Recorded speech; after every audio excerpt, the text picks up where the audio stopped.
quelques mots, c'est que le projet associatif, c'est une chose, c'est une belle chose. Après, il faut le mettre en œuvre. Pourquoi un plan d'action stratégique? Déjà, pour l'action stratégique, ça peut être très technocratique comme terme. On est bien d'accord qu'il faut mettre en œuvre le projet associatif, qu'il faut traduire ces orientations en actions, qui se déclineront chacune à leur tour ou concomitamment, en même temps, pendant 5 ans, le temps du projet associatif. Monsieur Océan l'a dit, on n'est pas dans les nuages, nous ne souhaitons pas rester dans les belles paroles. Ce projet, cette vision, il ne faut pas que ce soit une incantation. Demain, c'est votre Bible. Enfin, je le dis depuis quelques jours en souriant. Je ne dirais pas toujours en souriant, peut-être d'ailleurs. C'est votre Bible, c'est votre feuille de route pour 5 ans. Pour ceux qui disaient qu'il n'y avait pas de vision à la pluie, il y en a une aujourd'hui, elle est celle-là. Voilà. Et la vôtre, elle est la nôtre. Donc c'est une réalité pour nous demain. Pour rappel, alors, on va vous présenter rapidement les grands axes de ce plan d'action stratégique. Je ne sais pas si je vais tous les lire parce que vous les voyez bien à l'écran. Déjà, vous rappelez les grands axes du projet associatif, les 4 grands axes du projet associatif, et vous allez voir que chacun des grands axes du projet associatif se décline en action. Les 4 grands axes. L'axe 1, rendre la personne actrice de son parcours de vie au sein de la société. Axe 2, accompagner les parcours sans rupture. Axe 3, agir sur notre organisation. Axe 4, s'ouvrir à tout type de coopération. Monsieur Océan vous l'a présenté en filigrane, je pense qu'on retrouve les 4 grands axes. Par grands axes, qu'avons-nous? Axe 1, voici toutes les actions qui sont prévues. Alors, je ne vais pas vous les présenter de façon exhaustive parce que ça vous a été dit, elles font partie pour certaines du contrat pluriannuel d'objectifs et de moyens. Nous allons enfin conclure dans son contenu fin avril et qu'on signera fin juin. Donc il y a des évolutions qui vont encore arriver dans la dernière ligne droite, dans les intitulés, dans le contenu. Voici en gros les grandes actions. On va faire un petit focus quand même rapidement avec un directeur de pôle qui va vous faire une présentation, M. Elbois, M. Océan en a parlé, sur l'action promouvoir l'autoreprésentation et la création de collectifs d'expression. Il y a un défi pour M. Elbois, en quelques mots, de dire le contenu de cette fiche, s'il vous plaît. Je vous laisse prendre connaissance des autres intitulés en même temps, je ne vous dis pas tous une extension. Oui, alors comme le disait, bonjour à tous, pardon, comme le disait Madame Labbé, c'est difficile de passer après Monsieur Océan. Mais néanmoins, il y a effectivement une fiche action, aujourd'hui, c'est pas le plus important, sur la promotion de l'autoreprésentation et la création de collectifs d'expression. Par quel bout le prendre? On n'a pas attendu, et on n'attend pas le CEPOM, on a déjà démarré un groupe de pilotage qui est piloté par M. Océan, avec une animation de Christophe Papot et un certain nombre de représentants de l'ensemble des structures, ou presque. Donc ça, mais je vous en reparlerai après, ça fait partie de la suite. Je ne vais pas vous faire un long discours sur les notions d'empowerment, qui sont des mots compliqués, mais enfin, en tout cas le pouvoir d'agir. Néanmoins, ça reste dans les objectifs, c'est la co-construction des projets des personnes en s'appuyant sur leurs capacités. Et c'est aussi faciliter l'expression de la personne et sa participation dans l'ensemble des aspects de sa vie. Alors ça va remuer un petit peu, je ne vous le cache pas, puisqu'on commence déjà à avoir quelques effets. Si on commente un peu les enjeux, les points de vigilance, il y a effectivement dans le mouvement parental, comment le dire de manière élégante, le mouvement parental doit sortir un petit peu de sa posture protectrice, hein, c'est une évidence. On passe des caps, voilà, pour laisser plus de place à la personne en situation de handicap. Nos modes d'accompagnement à nous-mêmes, ils vont forcément devoir intégrer un changement de posture. C'est déjà le cas, hein. On a déjà enclenché des choses, mais forcément que nous-mêmes, on va devoir changer nos postures et nos représentations. Voilà, M. Océan en a parlé aussi, ces mutations, elles vont forcément aussi retentir sur les capacités inclusives de la société au sens large. J'ai eu l'occasion de représenter l'association hier au conseil départemental sur l'objectif de la Manche 100% inclusif. J'ai été très surpris, agréablement surpris de découvrir que dans la démarche du département est intégrée la méthode FAT. On a parlé tout à l'heure, facile à lire et à comprendre. Ça veut dire qu'il y a déjà beaucoup de choses qui ont été comprises, enclenchées. Voilà, on ne part pas de rien. Bon, voilà, pour le reste, que vous dire? Bon, bah, la structuration du groupe est enclenchée. On a eu la chance d'avoir quelques-uns, 60 de mémoire, 60 ou 70 salariés lors de réunions, de 5 réunions qu'on a menées sur différents territoires. C'est pas assez, mais en même temps, on n'a peut-être pas bien communiqué. Enfin, voilà. On démarre, hein, comme le disait M. Océan, ce qui est compliqué, c'est d'enclencher des choses sans les personnes tout de suite, mais on l'a fait volontairement parce qu'on ne voulait pas le mettre en difficulté. Je pense qu'il y a des étapes évidentes à passer avant de leur passer la main, puisque c'est des réflexions qu'on a eues, notamment de certains participants, en disant vous êtes gentils, vous nous parlez d'auto-représentation, mais ils ne sont pas là. Ben oui, ils ne sont pas là parce qu'on voulait d'abord travailler entre professionnels, entre nous, pour pouvoir enclencher les choses. Alors, les choses aujourd'hui, elles avancent bien. Il y a un certain nombre d'entre vous, mais c'est pas trop tard pour ceux qui veulent raccrocher le wagon, vous pouvez toujours, mais il y a un certain nombre de professionnels qui se sont exprimés et qui ont exprimé le souhait d'accompagner cette démarche. Donc, on va reprendre contact avec ces professionnels pour qu'ils puissent se servir de relais dans notre structure et puis communiquer sur la naissance, on l'espère, d'un mouvement d'autoreprésentation. Une fois qu'on aura fait ça, on va, alors ça c'est pas un scoop, mais on n'a pas encore beaucoup communiqué là-dessus, on va effectivement organiser 2 assemblées générales avec les personnes en situation de handicap, tout pôle confondu évidemment, avec les difficultés qu'a évoqué M. Océan, c'est que forcément la clé d'entrée, probablement ça sera un peu l'élite, entre guillemets, mais il faut bien enclencher des choses, et on espère que tout ça s'essaimera et qu'on pourra aussi rapidement prendre en compte la parole des personnes qui n'ont pas la chance de pouvoir s'exprimer. Je pense au public accueilli, et pas que, mais en masse, etc. C'est possible. Moi, je l'ai vécu dans d'autres associations, c'est possible. Il faut faire ça. Voilà, donc on va vous proposer au mois d'avril, je ne sais pas si je peux citer la date tout de suite, c'est le 28 avril, on n'a pas encore le lieu, mais on va proposer donc une journée en semaine qui sera probablement sous forme d'animation à thème, enfin, des ateliers à thème. Enfin, voilà, on n'est pas encore allé très loin dans l'organisation de cette réunion, enfin en tout cas elle va avoir lieu, ça c'est certain.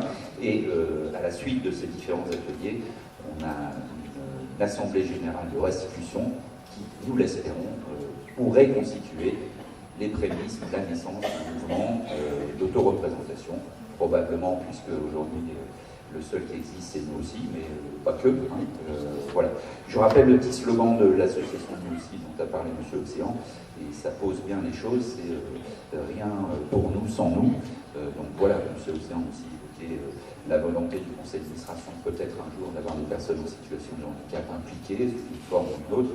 Voilà, tout ça, ça permettra, nous l'espérons, de préparer les choses pour éviter aussi de mettre les personnes en situation délicate. Voilà, est-ce que j'ai oublié des choses, M. Océan, Christophe? Ça suffira, monsieur.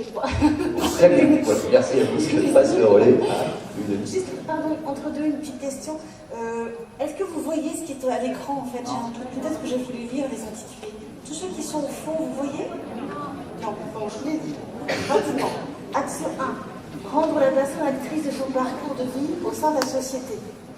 Co-construire les projets des personnes en s'appuyant sur leurs capacités, faciliter leur expression et participation dans l'ensemble des aspects de leur vie.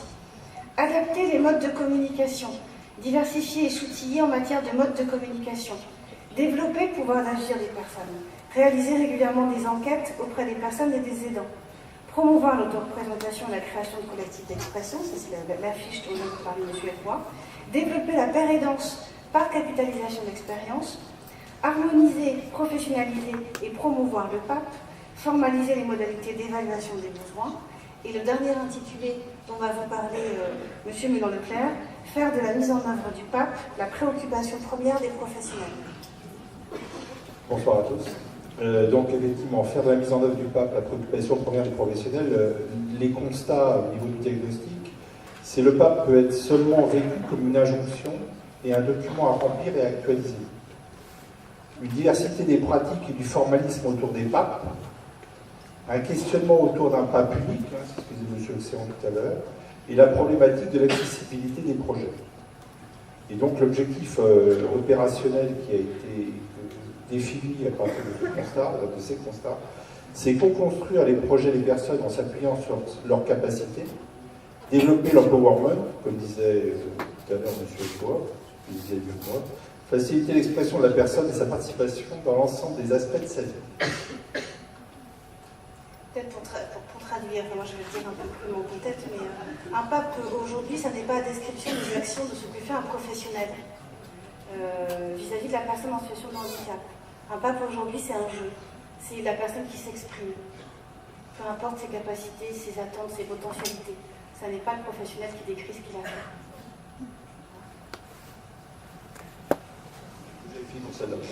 Je passe à l'axe 2. Alors, pas faire trop long, pas trop vite. Accompagner les parcours sans rupture, faire preuve d'innovation, de modularité, réorganiser notre offre de services, aller chercher les ressources et partenariats du territoire, anticiper et soutenir les modalités d'accompagnement.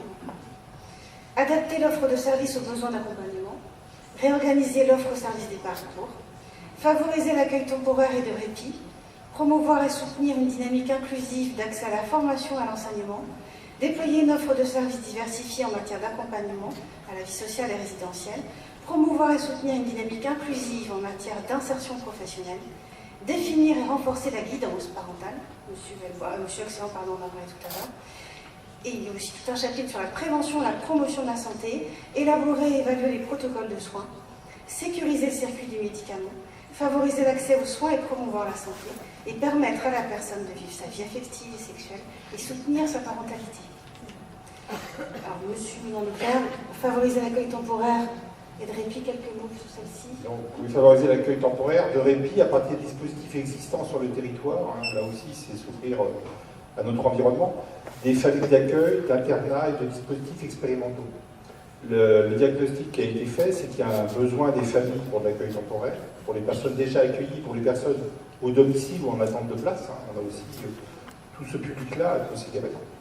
Le besoin des familles pour de l'accueil de répit, pour les personnes déjà accueillies, et même chose également pour les personnes qui sont au domicile ou en attente de place. On s'aperçoit qu'il y a un manque de réponse aux situations d'attente et d'urgence. Et puis il y a un problème d'adéquation entre les dispositifs existants et certaines typologies de handicap. On n'a pas forcément aujourd'hui les réponses pour tout le monde. Et donc l'objectif opérationnel qui dégage de ce diagnostic, c'est s'inscrire dans la réponse accompagnée pour tous, en soutenant les aidants, en apportant des solutions de répit, en les sensibilisant aux évolutions des besoins et des réponses aux besoins, notamment, j'en ai déjà parlé un petit peu, sur la nomenclature Séraphin, tenir compte des besoins et des prestations que nous pouvons offrir aux personnes en situation de handicap. On va passer directement on a fait des focus, pour vous dire, ça a été un choix compliqué, parce qu'on n'avait pas le temps de tout présenter une extenso, et puis on savait que ce serait aussi difficile de ne pas pouvoir échanger avec vous en direct, vous expliciter. Donc on prévoira des temps ultérieurs, quand ce sera consolidé dans l'année, pour venir vous présenter les fiches, et notamment les fiches actions qui concernent particulièrement vos pôles. Donc on a fait des focus. Le focus, enfin, on a fait, c'est moi qui ai fait le focus. Le focus qui est fait tout de suite, c'était aussi pour permettre à chacun d'identifier M. Pic comme directeur du pôle soins santé et donc pilote de l'action sur la vie affective et sexuelle. Alors, je vais laisser, et la parentalité, pardon. Je vais laisser M. Pic présenter cette fiche. Merci. Bonsoir à toutes et à tous. Alors déjà, quand on parle de santé, c'est bien la santé au sens de l'OMS, donc c'est pas que l'absence de maladie, c'est le bien-être biologique, psychologique, social et sexuel. Donc ça, on est bien dans ce champ-là, donc on est tous acteurs de santé, qu'on soit paramédicaux évidemment, mais qu'on soit éducateurs, on est tous acteurs dans la santé. Il faut voir aussi la santé comme étant un préalable à la citoyenneté et non pas comme une fin en soi. Si on va parler de santé, c'est bien pour permettre à la personne d'exercer sa citoyenneté parce qu'elle est en bonne santé et qu'elle a du coup les moyens de pouvoir être citoyen. Du coup, dans le même sens, être citoyen, c'est avoir le droit, entre autres, d'avoir une vie affective et sexuelle et le droit d'être parent. Donc dans cette action, de permettre à la personne de vivre sa vie affective et sexuelle et de soutenir la parentalité, on va être dans la promotion d'une bonne pratique, d'une évolution de pratique qui est d'être plutôt dans l'accompagnement et la compensation, plutôt que dans la surveillance et le signalement des pratiques qui pouvaient être celles d'aujourd'hui. Donc pour cela, on va entre autres être dans l'élaboration d'un référentiel sur la vie affective et sexuelle, pour que cette dimension puisse être inscrite dans les PAP, puisse être travaillée de manière harmonieuse et dans tous les établissements, dans la réflexion des projets d'accompagnement personnalisé, et avec aussi la création au sein du pôle soins santé d'une commission vie affective et sexuelle qui serait constituée de personnels de vie, de familles et professionnels pour pouvoir travailler sur ce référentiel dans un premier temps et pouvoir aussi ensuite répondre à des questionnements qui peuvent émerger au quotidien parce que c'est toujours une thématique qui pose question au long cours. On passe à l'axe 3, agir sur notre organisation. Optimiser nos moyens et processus, gagner en efficacité, s'assurer que nos ressources et moyens humains, techniques et financiers soient en cohérence avec nos objectifs et missions, garantir un pilotage pertinent et éclairé de l'association, définir et harmoniser les outils de pilotage, favoriser la cohésion des cadres de la PEI dans leur management et leur accompagnement des équipes au changement, promouvoir des pratiques professionnelles dans un objectif de bientraitance, renforcer les compétences des professionnels au regard des différents publics. On entend votre attente sur ce sujet et on en est bien d'accord. Mettre en place une politique de professionnalisation dans une logique d'organisation apprenante. Mettre en place un processus de veille et d'appropriation des recommandations de bonnes pratiques. Mettre en place un espace éthique. Structurer la communication, c'est la suite. Structurer la communication, structurer une stratégie de communication interne et externe, disposer d'un système d'information sûr et stable. On ne fera pas de blague aujourd'hui. Développer et sécuriser les systèmes d'information, déployer les logiciels métiers. Et puisqu'ils pourraient vous regarder de plus près encore au quotidien en tant que salarié, développer la politique sociale de l'association. Déployer les métiers et missions nécessaires à la fluidité des parcours, et réviser la RTT actuelle. Optimiser le fonctionnement des missions administratives, organiser le fonctionnement des services généraux, définir et mettre en place une politique de remplacement, mettre en œuvre une politique de GPEC, gestion prévisionnelle des emplois et des compétences, faire évoluer la politique de recrutement et d'intégration, ou en faire une, si je peux me permettre, poursuivre et formaliser la politique de mobilité interne. Et on va passer à l'axe 4. On voulait faire des focus sur ces questions-là, mais je pense qu'on en reparlera avec vous, en présence de M. Marteau, qui s'excuse aujourd'hui. L'axe 4, s'ouvrir à tout type de coopération, s'appuyer sur les solutions du droit commun en développant les partenariats avec les acteurs sanitaires, sociaux et médico-sociaux, créer des réseaux avec les acteurs du territoire. Et on a une action, mais qui est emblématique, développer et ancrer des coopérations avec l'environnement. Alors ça va de soi, mais ça n'est pas si simple au quotidien. Je demandais à M. Pic également de la présenter, puisque cette action, puisque M. Pic est directeur du pôle soins santé et développement à la PEI. Donc c'est au titre de la direction de développement qu'il sera aussi pilote des partenariats à la PEI. Vous êtes en ligne, M. Pic.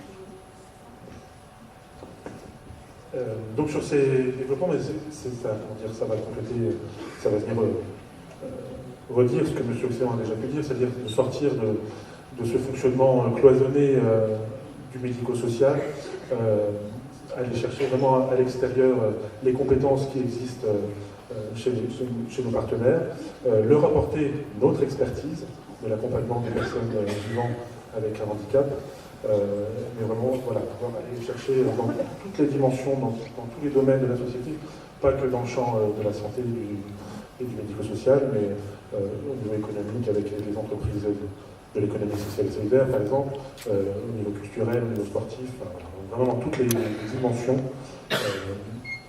de la société. On va passer au slide d'après, juste pour préciser qu'il y a une priorisation de fait, parce que vous voyez bien qu'il y a quand même un certain nombre d'actions.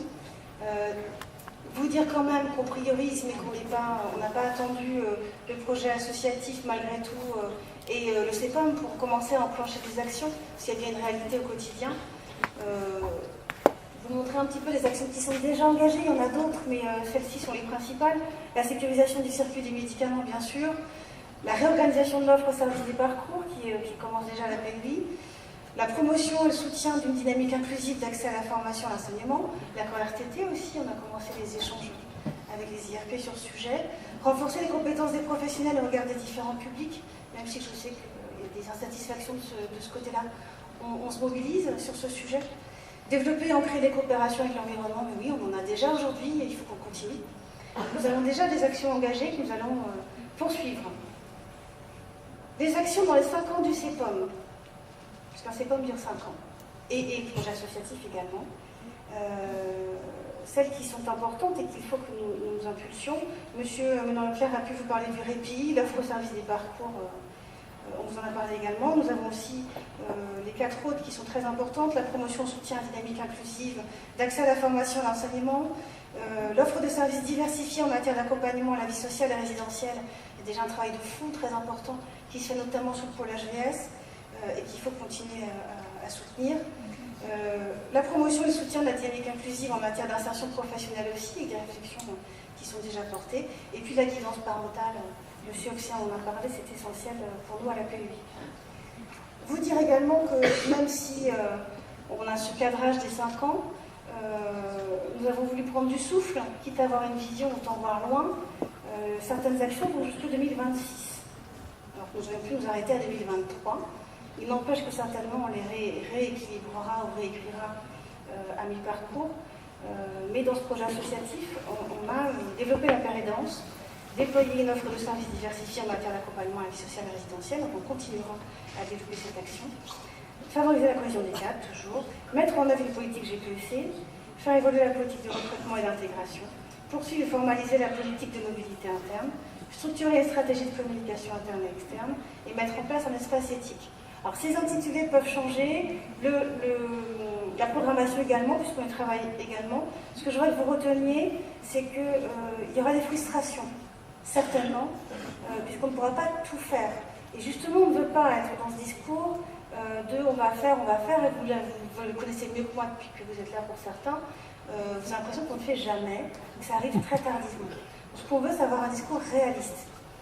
Donc oui, il y a des actions, peut-être que vous les attendiez demain, ou l'année prochaine, ou après-demain. Ben, ce sera peut-être qu'en 2026, mais au moins on s'y tiendra. On est ambitieux, mais réaliste. Oui, il faut que je me taise. Ce que je voulais vous dire. Pour finir, juste un mot en conclusion, c'est pas un message personnel, mais au-delà du CEPOM et du projet associatif, je voulais que vous mesuriez, parce que ce n'est pas votre première assemblée générale dans cette composition-là, si vous regardiez, on a fait un défi tout à l'heure, je ne sais pas combien on est, mais je pense qu'on est plus de 400. Mesurez quand même 400 salariés. Mesurez la force de frappe de l'association, de l'API Centre-Manche. 400 salariés qui se mobilisent ensemble. Donc j'ai envie de vous dire, regardez-vous. Voilà. Sortez de vos établissements et de vos services, regardez l'API. Regardez ce qu'on peut faire demain. Regardez ce qu'on peut porter pour ce projet associatif. Ayez conscience de ça. Ayez conscience qu'ensemble, si on va dans la même direction, si on porte ce projet, qui est votre projet demain, si on porte ces valeurs, je vais les rappeler, parce que demain je vous les réitérerai tous les jours, respect, donc respect aussi entre les uns et les autres professionnels, ça n'est pas qu'avec les personnes qui sont de handicap, solidarité de la même façon, citoyenneté également, respect, solidarité, citoyenneté. Nous avons tous, et je veux que vous entendiez aussi cela, nous avons tous une pierre à amener à l'édifice, nous travaillons tous au quotidien, auprès des personnes, de près ou de loin. Il n'est pas possible d'entendre, même si je peux le concevoir, qu'un tel et un tel ne se sentent pas concernés par ce qu'on vient de vous présenter ce soir. Tous, où vous soyez, vous êtes concernés, vous agissez, vous portez ce projet associatif. Ayez conscience de ça. Ayez conscience qu'on n'avancera pas sans vous et qu'on a besoin de ce collectif. Alors je suis habitée par ça depuis que je suis arrivée à la PUI, par cet esprit collectif. Je pense que vous avez mesuré aussi, j'espère, les changements dans le mode de participation, alors on dit participatif, on dit co-construction, et qu'on essaie de s'améliorer dans ce domaine-là, qu'on essaie d'avancer ensemble vraiment avec vous vers cet objectif. essayer de le mesurer et de nous croire, voilà, et d'emmener tout ça avec nous. Je dis souvent qu'on est dans le même bateau, c'est le côté breton, mais effectivement on est dans le même bateau. Donc soyons ambitieux. Je dis souvent aussi capitalisons sur nos échecs parce qu'il y en aura obligatoirement des échecs. Ils seront inévitables, mais ne lâchons rien, respectons-nous, faisons-nous confiance et surtout n'oublions pas la force d'un collectif comme le nôtre. Et j'allais finir là-dessus, mais effectivement, je voulais compter combien on était. J'ai fait le pari qu'on était 408, alors ça c'est un petit peu du coup maintenant. Mais voilà. Je voulais surtout finir là-dessus, que vous mesuriez notre capacité d'agir demain si nous nous mobilisons tous ensemble. Et donc je répète, il fallait retenir une chose que je vous ai dit, c'est tous ensemble. Merci.